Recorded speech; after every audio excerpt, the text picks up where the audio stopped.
नमस्कार साथियों, आप सभी का अपना गुरुजी यूट्यूब चैनल पे स्वागत है। साथियों, आज हम समास का बिंदु को आगे बढ़ाते हुए, जैसा कि पहले हमने पढ़ा है समास का परिचय, फिर अव्ययभाव समास, बहुव्रीहि समास और आज हम पढ़ रहे हैं समास में तत्पुरुष समास। आज का जो हमारा बिंदु है तत्पुरुष समास हमारा बिंदु रहा है। तो जैसे कि हम तत्पुरुष समास की बात करते हैं, तत्पुरुष यानी दूसरा पुरुष। तत्पुरुष का हम सीधे शब्दों में कह सकते हैं कि दूसरा पुरुष। अब इसको हम बहुत ही आसान ट्रिक से पढ़ने वाले हैं साथियों। इसमें प्राय उत्तर पद प्रधान होता है। तत्पुरुष समास, जैसे कि मैंने यहाँ कह दिया, दूसरा पुरुष यानी दूसरा पद प्रधान होगा, उत्तर पद प्रधान होता है तत्पुरुष समास में। तत्पुरुष में समास में जैसे कि हम कह सकते हैं कि यहाँ तत्पुरुष समास में समस्त पद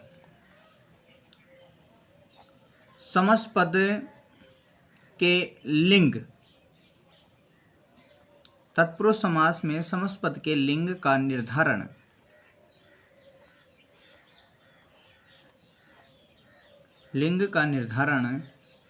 प्राय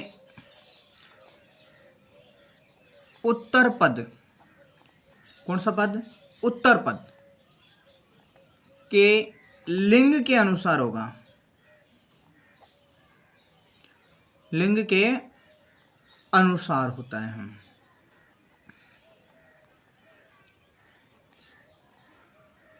साथियों, समस्त पद हैं, समस्त पद के लिंग का निर्धारण हम उत्तर पद है उसके लिंग के अनुसार ही समस्त पद का लिंग निर्धारण करते हैं।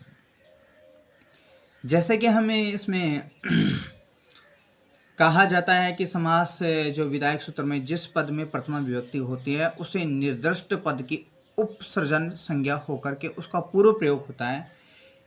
इसमें अब जैसे हम कह सकते हैं कि जहाँ पर दो या अधिक शब्दों के बीच में द्वितीय, तृतीय, चतुर्थी, पंचमी, षष्ठी, सप्तमी विभक्ति का लोप हो जाएगा, जिस विभक्ति का लोप होगा उसी विभक्ति के नाम से वह तत्पुरुष समास कहा जाएगा। हम ये भी कह सकते हैं कि जैसे कि द्वितीय है, तृतीय, चतुर्थी, षष्ठी, सप्तमी, इन विभक्तियों का क्या हो जाए? लोप हो जाए। इन विभक्तियों का क्या हो जाए? लोप हो जाए ना। तो यानी हम कह सकते हैं विभक्ति का लोप। तो वो भी कौन सा तत्पुरुष, यानी कौन सा होगा? तत्पुरुष समास होता है। वहाँ भी कौन सा समास होता है? तत्पुरुष समास होता है। अब हम बात करते हैं तत्पुरुष समास के भेद, यानी इसके भेद कितने होते हैं। तत्पुरुष समास के जैसे भेद कहते हैं तो इसके दो भेद होते हैं। एक तो होता है समानाधिकरण,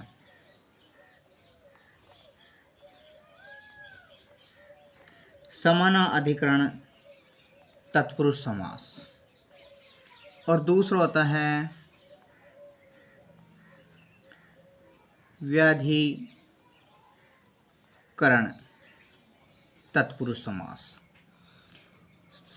तत्पुरुष समास के दो भेद होते हैं। कितने भेद होते हैं? दो। एक तो समानाधिकरण और एक व्याधिकरण। समानाधिकरण में समान विभक्ति होगी। इसमें क्या होगी? पदों में क्या होगी? समान विभक्ति। क्या होगी? पदों में समान विभक्ति होगी। व्याधिकरण में क्या होगी? विभक्ति, यानी विग्रह वाक्य में पदों में अलग अलग विभक्ति होगी। क्या होगी?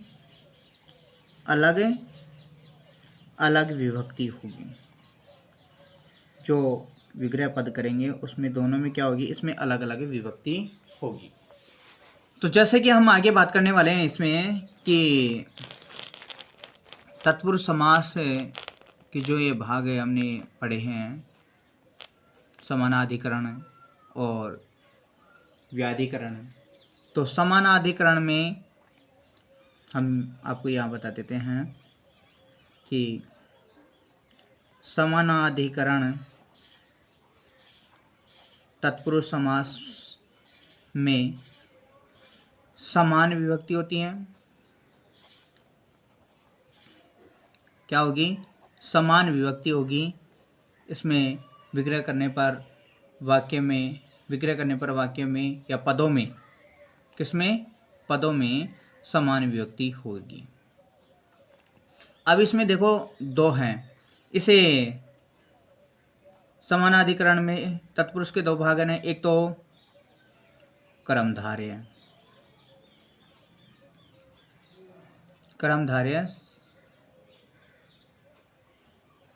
समास, एक तो हो गया कर्मधारय और दूसरा हो गया द्विगु समास। ये तत्पुरुष का ही भाग है समानाधिकरण में, कर्मधारय और द्विगु। इसके विशेषण पूर्व पद कर्मधारय होता है, विशेषण पूर्व पद कर्मधारय होता है, विशेषण पद कर्मधारय होता है, उपमान पूर्व कर्मधारय होता है, उपमेय पूर्व कर्मधारय होता है। ये इसके भाग। दूसरा जैसे इसका दूसरा भाग है व्याधिकरण। दूसरा कौन सा है? व्याधिकरण तत्पुरुष समास। अब व्याधिकरण तत्पुरुष समास में इसमें क्या होती हैं? विभक्तियां होती हैं। इसमें क्या होती हैं? विभक्ति होती हैं। तो इसमें जो विभक्ति होती है ना, वो कहाँ से कहाँ तक होती हैं? द्वितीय से और सप्तमी तक होती हैं। द्वितीय से सप्तमी तक इसमें विभक्तियां चलती हैं। जैसे कि आपने कारक विभक्तियां पढ़ी हैं, तो कारक विभक्तियों में विभक्तियां अलग अलग होती हैं, तो द्वितीय से सप्तमी विभक्ति तक होती हैं। फिर ये अन्य भागों में बटा हुआ है। जैसे दूसरा भाग इसका कहते हैं अव्ययवी तत्पुरुष समास।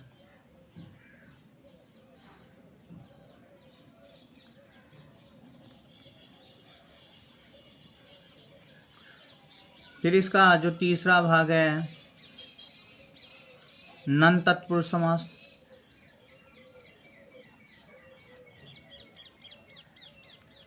और इसका और भी जैसे भाग देखते हैं तो गति तत्पुरुष समास। आगे और भी इसका भाग देखते हैं तो प्रादि तत्पुरुष समास।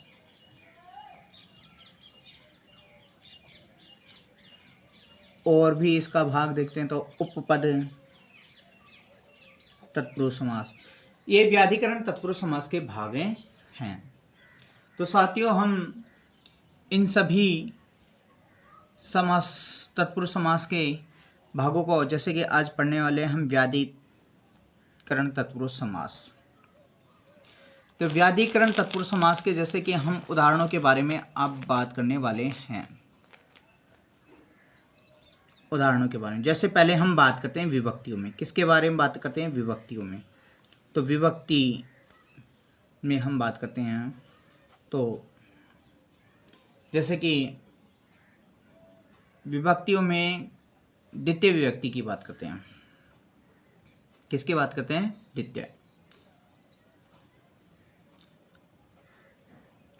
द्वितीय ये हम उदाहरण पढ़ रहे हैं साथियों। तो द्वितीय विभक्ति अंत वाले जो शब्द होते हैं, श्रित है, अतीत है, पतित है, गत है, अत्यस्त है, प्राप्त है, अपन है, इन शब्दों में द्वितीय विभक्ति होते हैं। जैसे कि मैं थोड़ा थोड़ा आपको बता देता हूँ कि द्वितीय विभक्ति किस किस के योग में होते हैं। जैसे श्रित शब्द है, अतीत है, पतित है, गत है, प्राप्त है,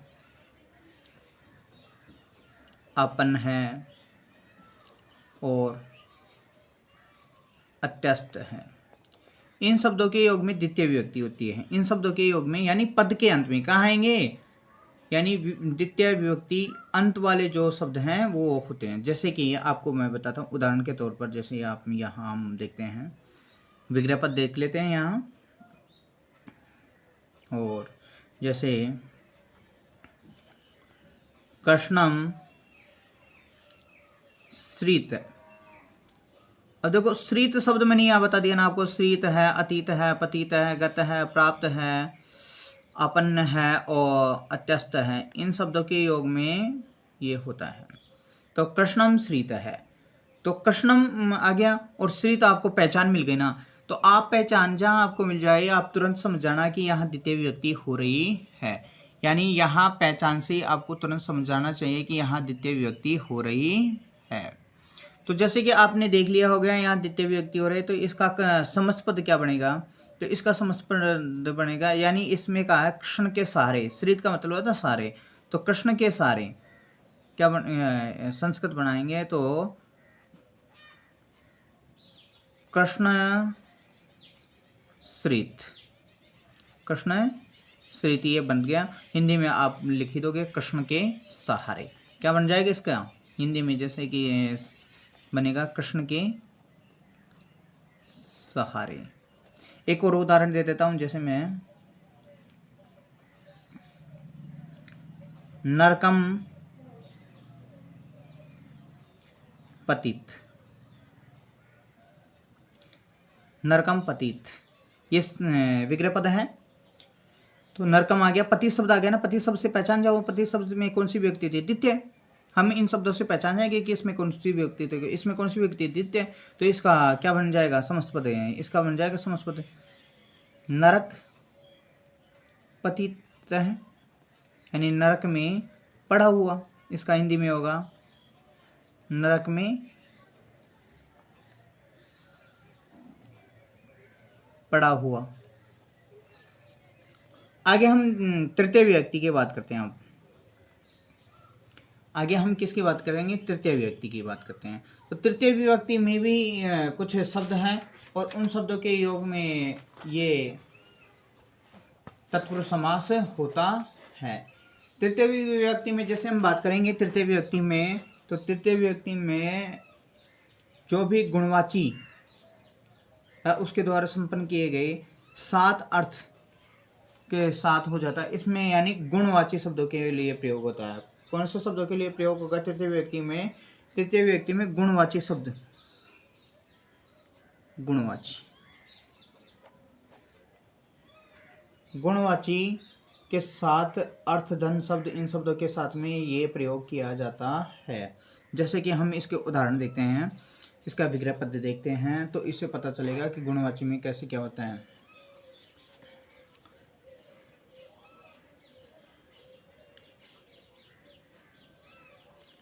दंडेन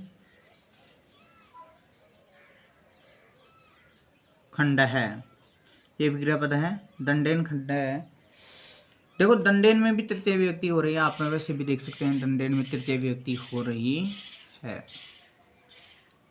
तो इसका क्या बनेगा आप देखिए, दंडेन का यानी डंडे से किया हुआ टुकड़ा, तो इसका समस्त पद बन जाएगा दंड खंड, दंड खंड, यानी डंडे से किया हुआ टुकड़ा, इसका ही होगा।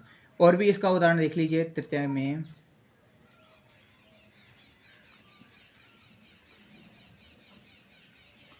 पुण्येन अर्थ है। पुण्येन अर्थ में भी जैसे पुण्य के लिए पुण्यार्थ हो जाएगा, पुण्यार्थ ये बन जाएगा, यानी इसमें गुण की बात की गई है। अब हम जैसे बात करते हैं चतुर्थी विभक्ति के बारे में। कौन सी विभक्ति के बारे में? चतुर्थी विभक्ति के बारे में हम बात करते हैं। तो चतुर्थी विभक्ति जैसे किन शब्दों के योग में होती है? वैसे आपको तृतीय विभक्ति की और मैं एक दो बातें बता देता हूँ। तृतीय विभक्ति में जैसे पूर्व शब्द है, सदृश्य है, सम शब्द है ना, कला शब्द है, निपुण शब्द है और विकल शब्द है। इन शब्दों के योग में भी तृतीय विभक्ति होती है। जैसे एक उदाहरण मैं यहाँ दे देता हूँ, थोड़ा देख लीजिए।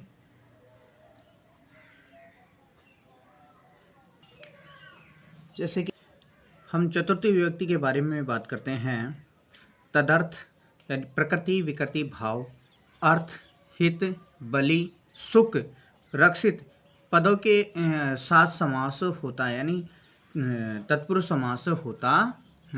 जहाँ भी आपको तदार्थ, अर्थ, हित, बलि, सुख, रक्षित ये विग्रह पदों या समस्त पदों के साथ में दिख जाएं, वहाँ तत्पुरुष समास होता है। वहाँ तत्पुरुष समास होता है। आपको स्पष्ट दिखाई देगा कि वहाँ तत्पुरुष समास होगा। जैसे कि अब आपको उदाहरण से देखते हैं, हम उदाहरण देखते हैं यहाँ। तो उदाहरण से पता चलेगा, जैसे युपाय दारू। युपाय दारू यानी युपाय दारू का अर्थ होता है समास खूटे के लिए लकड़ी। किसके लिए लकड़ी? खूटे के लिए। तो ये विग्रह पद है युपाय दारू, खूटे के लिए, यानी तदार्थ प्रकृति विकृति भाव पद इसमें हो रहे हैं। किसके लिए? अर्थ, खूटे के लिए लकड़ी। तो इसका क्या हो जाएगा? युपाय क्या हो जाएगा? युप दारू, युप दारू ये बने जाएगा। यानी हम इसको हिंदी में कह सकते हैं खूटी के लिए लकड़ी। आगे और उदाहरण देखते हैं।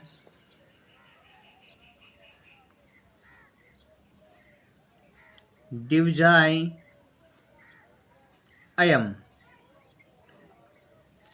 दिवजाय अयम, दिवज के लिए यह है, दिवज के लिए यह है। तो दिवजार्थ हो जाएगा। क्या हो जाएगा? दिवजार्थ।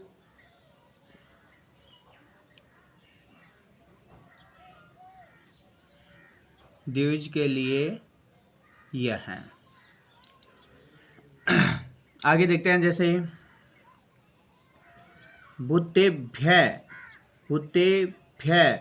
बलि। तो यहाँ बलि शब्द आ गया ना, हमने दे रखा था यहाँ बलि शब्द आ गया। तो आपको वैसे भी समझना चाहिए भूतों के लिए बलि। किसके लिए बलि? भूतों के लिए बलि।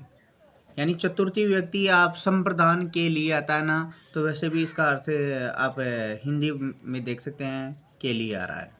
दिवजों के लिए, भूतों के लिए बलि। तो क्या हो जाएगा इसका? भूत बलि। इसका बन जाएगा भूत बलि। हिंदी में इसका विग्रह होगा भूतों के लिए बलि। भूतों के लिए बलि। और भी देखते हैं हम। गोभ्य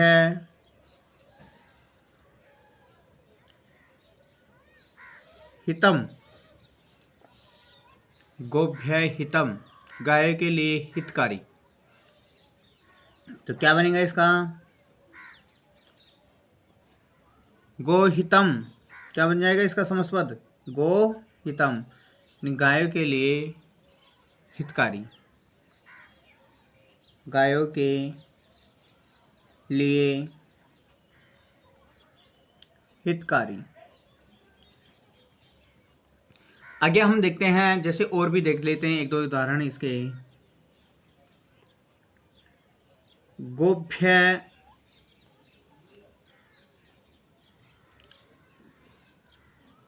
रक्षितम। रक्षित शब्द आ गया ना, आप इन शब्दों को देख लीजिए। इन शब्दों से पता लग जाएगा कि यहाँ चतुर्थी विभक्ति तत्पुरुष समास हो रहा है। तो गाय के लिए रक्षा, गो रक्षितम। क्या बन जाएगा? गो रक्षितम।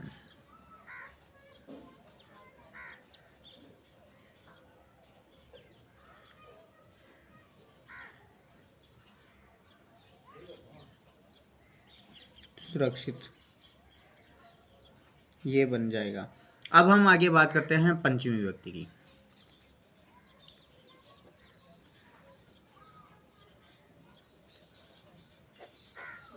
पंचमी विभक्ति किन किन के योग में होती है आपको पता ही है। अपादान से अलग होने के योग में पंचमी विभक्ति का भाव होता है। अपादान से अलग होने के योग में कारक विभक्ति में हम देखते हैं तो हम सीधे सीधे शब्दों में कह सकते हैं स्तोक, जिसको बोलते हैं अल्प, अंतिक, अंतिक शब्द यानी जिसको बोलते हैं समीप,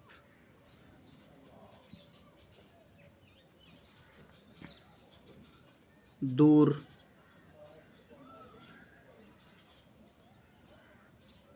अर्थ वाले। आगे जैसे कि भय, भय के योग में भी होते हैं। और इसमें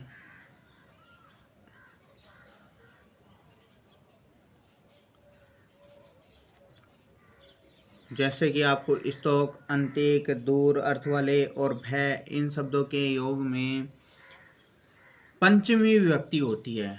तो मित्रों इनके योग में पंचमी विभक्ति का योग होता है। और जैसे कि अब हम पंचमी विभक्ति पढ़ने वाले हैं, तत्पुरुष समास की पंचमी विभक्ति हम पढ़ने वाले हैं। तो पंचमी विभक्ति का जैसे हम उदाहरण देखते हैं, जैसे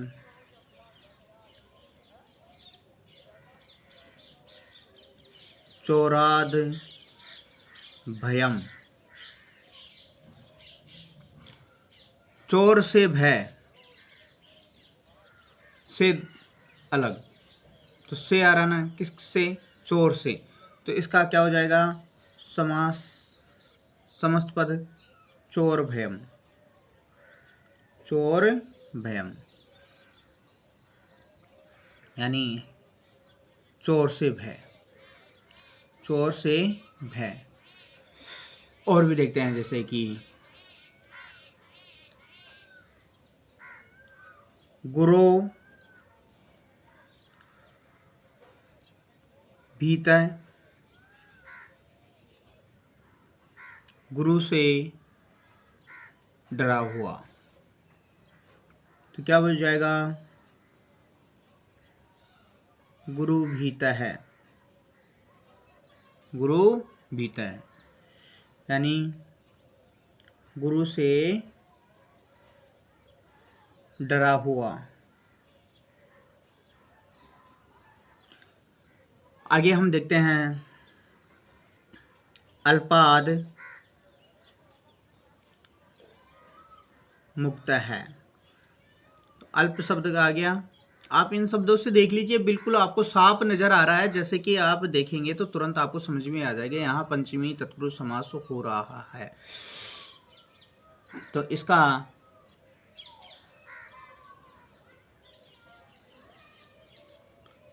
अल्पाद मुक्त है, ये बनने जाएगा। इसका अनुस्वार की तरफ से देखेंगे तो अल्पान मुक्त भी होता है। जैसे और भी उदाहरण देखते हैं हम, समीपाद आगत है,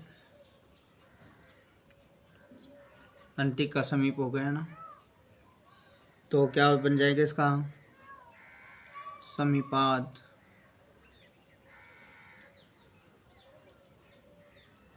आगत, ये समस्त पद इसका बन गया। तो इन शब्दों के योग में पंचमी विभक्ति होती है। जैसे कि अब हम आगे जो पढ़ने वाले हैं षष्ठी विभक्ति। अब हम जो पढ़ेंगे षष्ठी विभक्ति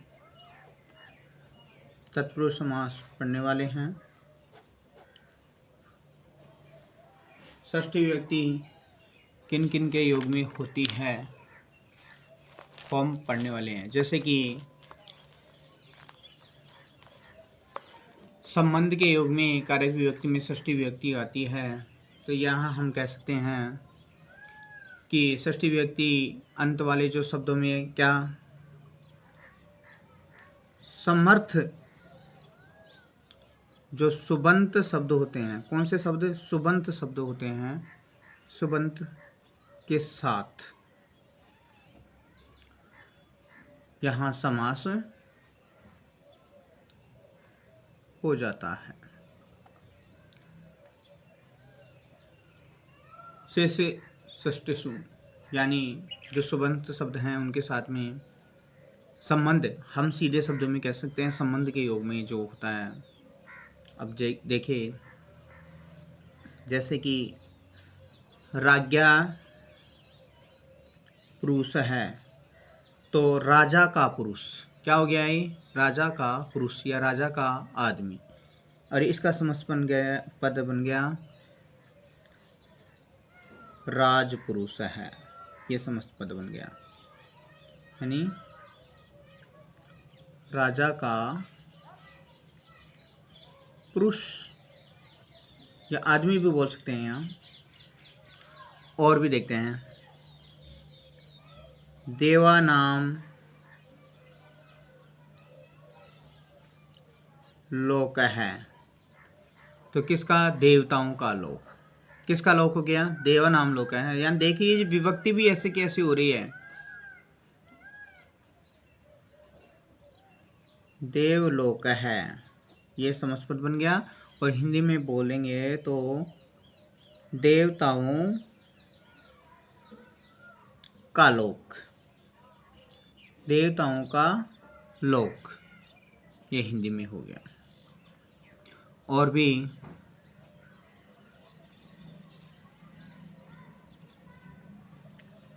मनस विकार है,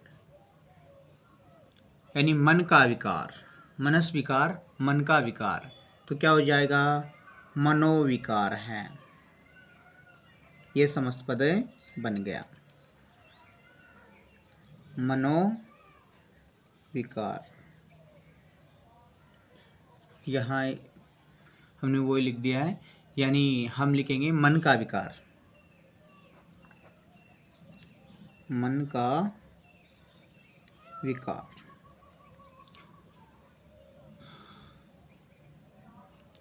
जैसे राजधानी, तो ये बन जाएगी राजधानी, क्या बनेगी, राजधानी। आगे हम पढ़ने वाले हैं, जैसे कि आपको ये समझ में आएगा, राजा का पुरुष, देवलोक, देवताओं का लोक, मन से विकार है, मन का विकार है, राजधानी है ना, राजधानी हो गया, तो इसमें राजपुरुष, देवलोक, मनोविकार, इनका समास विग्रह हम कर रहे हैं। तो हिंदी के अनुसार आप देख लीजिए, हिंदी का विग्रह करके कि राजा का पुरुष, देवताओं का लोक, मन का विकार, ऐसे इसका विग्रह हो जाएगा। संस्कृत में ज़्यादा कुछ नहीं करना होता है, बस इनका हिंदी बना लो, आपको तुरंत समझ में। संबंध के योग में राजा का पुरुष का आर्य चिन्ह आ रहा है, तो देव है ना, तो राज्ञ पुरुष हैं, विभक्ति में देख लीजिए, षष्ठी विभक्ति में। आगे हम पढ़ने वाले हैं सप्तमी विभक्ति।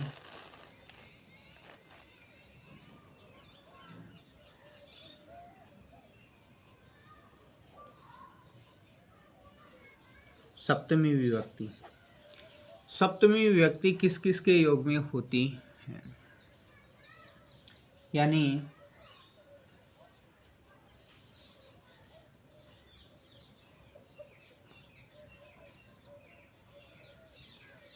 सौंडादि जो शब्द हैं, उन शब्दों के योग में सप्तमी विभक्ति होती है। जैसे कि सौंड, धूर्त, चपल, निपुण,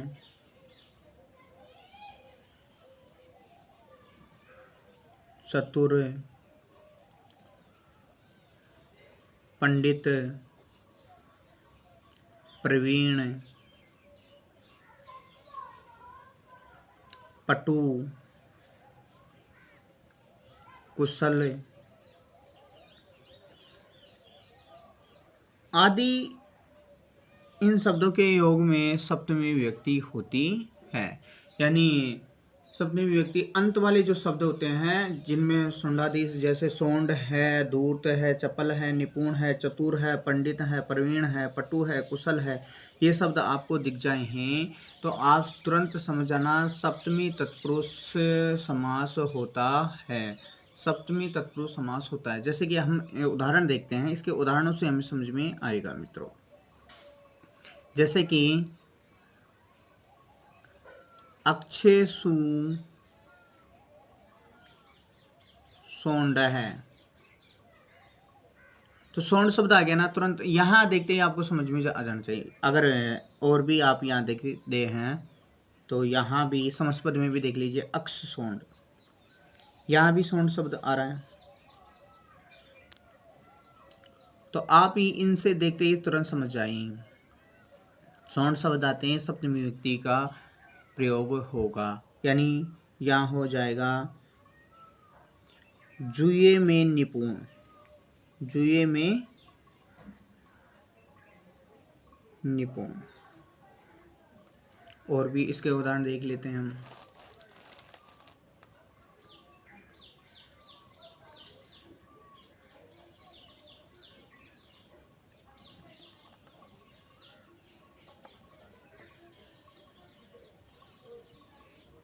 कटे प्रवीण, चटाई बनाने में कुशल, तो क्या हो जाएगा, कट प्रवीण। यहां भी आप देख सकते हैं प्रवीण शब्द आ गया, जो कि हमने इसमें उदाहरणों में दे रखा है, उदाहरणों में आप देख सकते हैं। तो इसका हिंदी में बनाएंगे तो चटाई बनाने में कुशल। जैसे कि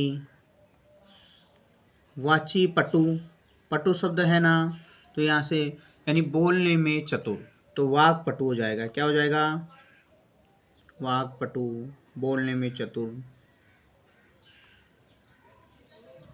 बोलने में चतुर। और भी देख लीजिए इसका उदाहरण।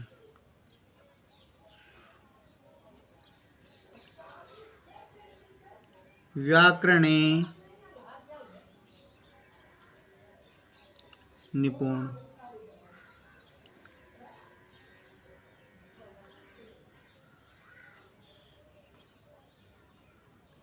व्याकरणे निपुण, व्याकरणे निपुण, व्याकरण में निपुण, तो क्या हो जाएगा, व्याकरण निपुण।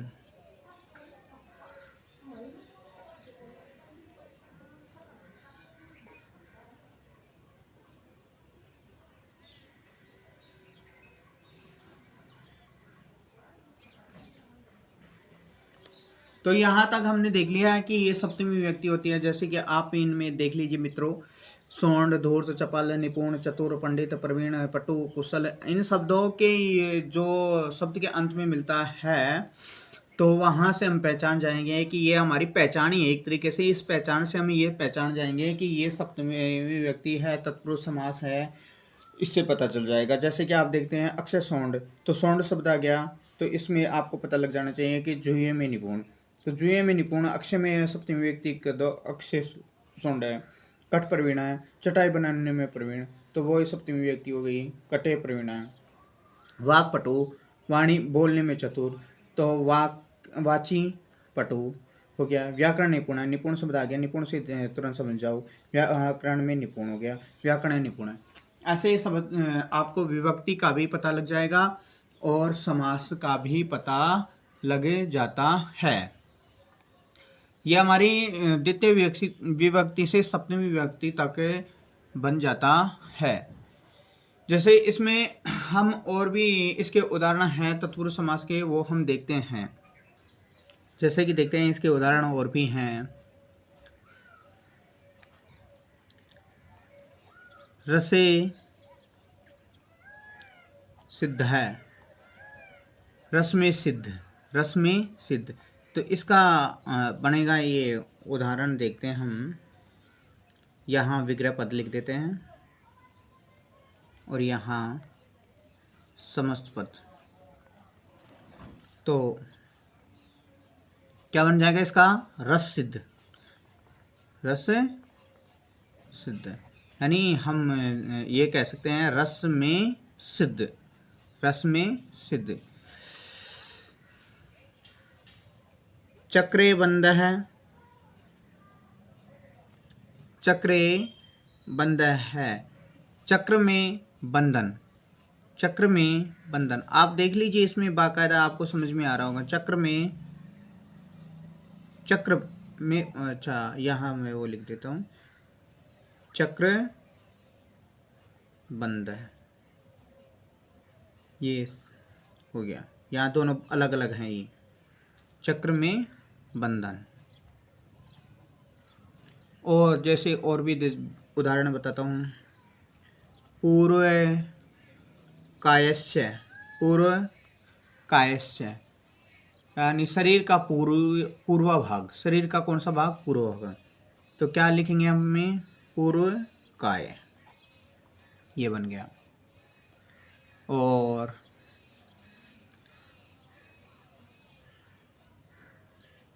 अप्रह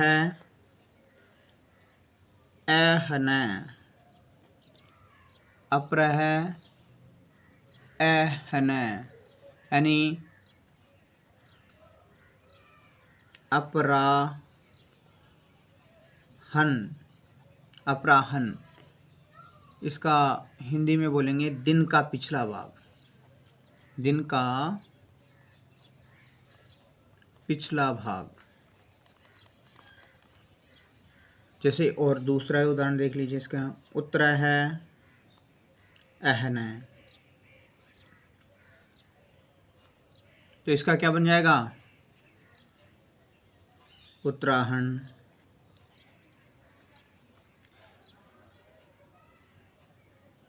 इसका मतलब ये होगा दिन का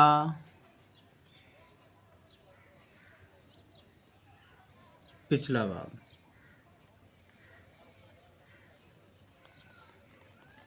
अच्छा, पूर्व है अहन, यानी पूर्वाहन।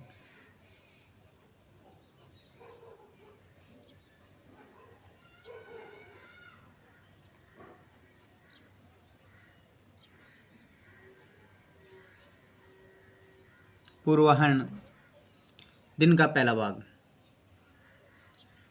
दिन का पहला भाग। अब जैसे कि और भी इसके उदाहरण है, जैसे नन तत्पुरुष है। हमने बताया था आपको, नन तत्पुरुष समास में नकार यानी ए आ जाता है, उसमें नकार ए, यानी नन अवयव समर्थ जो शब्द हैं उनमें न का ही पूर्व प्रयोग होता है, उसमें न का क्या होता है? पूर्व प्रयोग होता है। जैसे कि आप उदाहरण देखेंगे कि न अश्व, न अश्व। तो इसका न अश्व का हम समस्पद बनाएंगे तो अनअश्व हो जाएगा, अनअश्व। इसमें न का अन लग जाता है, अन दिखाई देता है। क्या दिखाई देता है? ए या अन दिखाई देता है। व्यंजन रहने पर ए दिखाई देता है इसमें, और स्वर रहने पर अन दिखाई देता है नंतर तत्पुरुष में। यानी आपको यहाँ बता देता हूँ मैं, स्वर पर तो अन, स्वर पर तो क्या दिखाई देगा? अन दिखाई देगा। और व्यंजन रहेगा, क्या रहेगा? व्यंजन रहेगा, व्यंजन। तो व्यंजन में क्या दिखाई देगा? ए, ये ध्यान में रखना है आपको। तो यहाँ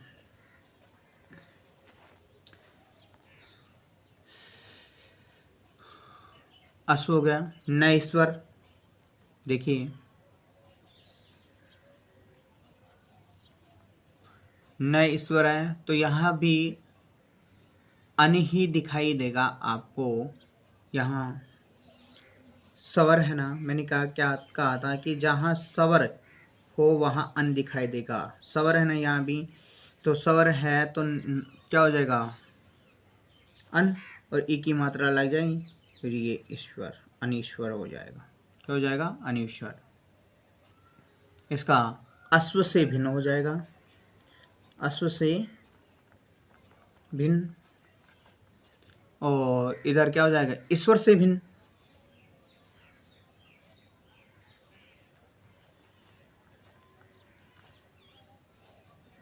और भी उदाहरण देखते हैं। न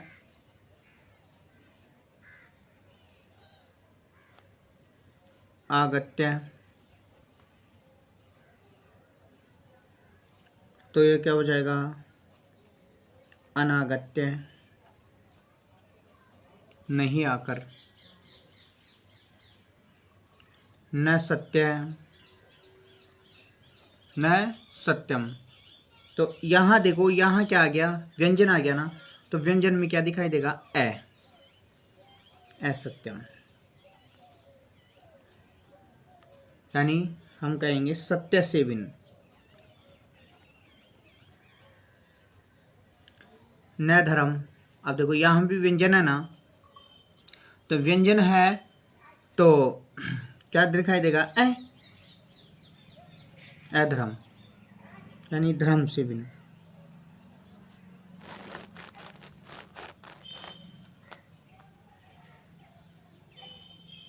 धर्म से भिन्न। तो यहाँ आपको साफ दिखाई दिया है कि जैसे कि हमने नंद तत्पुरुष समास भी बता दिया, नंद तत्पुरुष समास की ये दो पहचान बता दी हैं। स्वर होगा वह तो अन दिखाई देगा, और व्यंजन होगा वहाँ ए दिखाई देगा। समास पद में आप देख सकते हैं। इसका विग्रह पद करेंगे तो न हो जाएगा, ये आपको साफ साफ दिखाई दे रहा है। तो साथियों, आपका ये तत्पुरुष समास का बिंदु हमारा आज संपूर्ण हो चुका है। अगला जो हमारा बिंदु रहेगा वो क्रमधार्य दिगु द्वंद्व समास का रहने वाला है। आपने अभी तक अपना गुरुजी यूट्यूब चैनल को सब्सक्राइब नहीं किया तो चैनल को सब्सक्राइब करें, बेल आइकन के बटन को दबाकर ऑल पर क्लिक कीजिए। धन्यवाद दोस्तों, वंदे मातरम।